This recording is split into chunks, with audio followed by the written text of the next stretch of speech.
Hello friends, welcome to K R Kela channel. Friends, आज आपण पाहणार आहोत वडिलोपार्जित संपत्तीमध्ये कुणाकुणाचा वाटा असतो.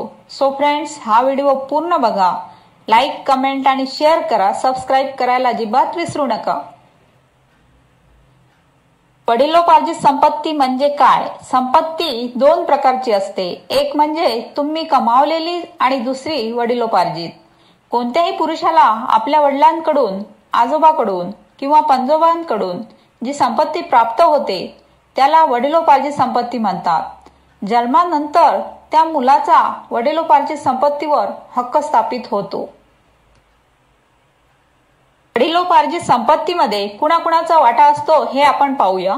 वडिलोपार्जित संपत्तीवर पत्नी आणि मुलांचा बरोबरीचा वाटा असतो. जर कुणाच्या कुटुंबात 3 मुलं असतील तर पहिली वाटणी 3 मुलांमध्ये होईल आणि तिसऱ्या पिढीच्या मुलांना म्हणजेच त्या व्यक्तीची नातवंडे ती संपत्ती आपल्या वडिलांच्या हिश्श्यातून मिळेल आणि तिन्ही मुलांना आपल्या वारसा हक्काप्रमाणे 1/3 संपत्ती मिळेल आणि त्यांच्या मुलांमध्ये आणि पत्नीमध्ये संपत्तीची समान विभागणी होईल. वडिलांच्या संपत्तीवर मुलीचा किती हक्क असतो हे पाहूया. तसं पाहायला गेलं तर समाजात वडिलांच्या संपत्तीचा वारसदार हा मुलगाच मानला जातो. 2005 मध्ये या कायद्यात सुधारणा झाली. त्यानुसार मुलाचा आणि मुलीचा संपत्तीवर समान हक्क आहे असं निश्चित झालं आणि हिंदू कुटुंबामध्ये मुलगा हाच घराचा कर्ता मानला जात असल्यामुळे 2005 आधी कायदा तसा होता. जर वडिलोपार्जित संपत्तीची वाटणी 20 डिसेंबर 2004 पूर्वी झाली असेल तर त्यावर मुलीचा हक्क नाही, कारण या प्रकरणात संपत्ती वाटपात जुने नियम लागू होतील. ही वाटणी रद्द करता येणार नाही आणि हा कायदा हिंदू, बौद्ध, जैन, शीख समाजाला लागू होतो. वडिलोपार्जित संपत्ती विकण्याचे काय नियम आहेत ते पाहूया. वडिलोपार्जित संपत्ती विकण्याचे नियम कडक आहेत, कारण या संपत्तीमध्ये अनेक हिस्सेदार असतात. त्यामुळे विकताना अनेक अडचणी येतात. वाटणी झाली नसेल तर कुटुंबातली कोणतीही व्यक्ती ती स्वतःच्या मर्जीने विकू शकत नाही. वडिलोपार्जित संपत्ती विकायची असेल तर कुटुंबातल्या सर्व सदस्यांची सहमती असणं आवश्यक आहे. दुसरी पत्नी असेल तर हिंदू विवाह कायद्यानुसार 2 लग्न करण्याची परवानगी पुरुषांना नसते.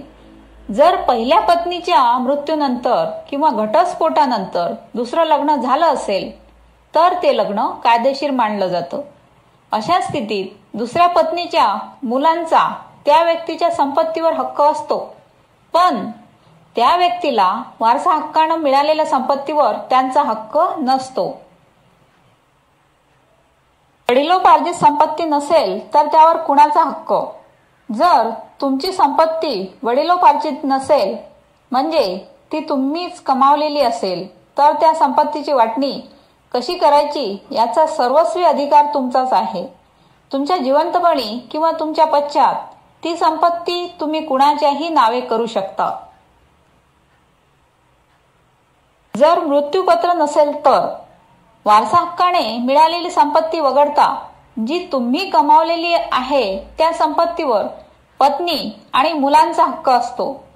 जर त्या व्यक्तीचे आईवडील जिवंत असतील आणि ते देखील त्यांच्यावर उपजीविकेसाठी निर्भर असतील तर त्यांना देखील त्यातून हिस्सा मिळतो. जर मातापित्यांना हिस्सा नको असेल तर त्यांची जबाबदारी उचलून कोणताही वारसदार ती संपत्ती घेऊ शकतो. दिवाणी कायद्याच्या कलम 125 मध्ये देखभालीचा उल्लेख आहे.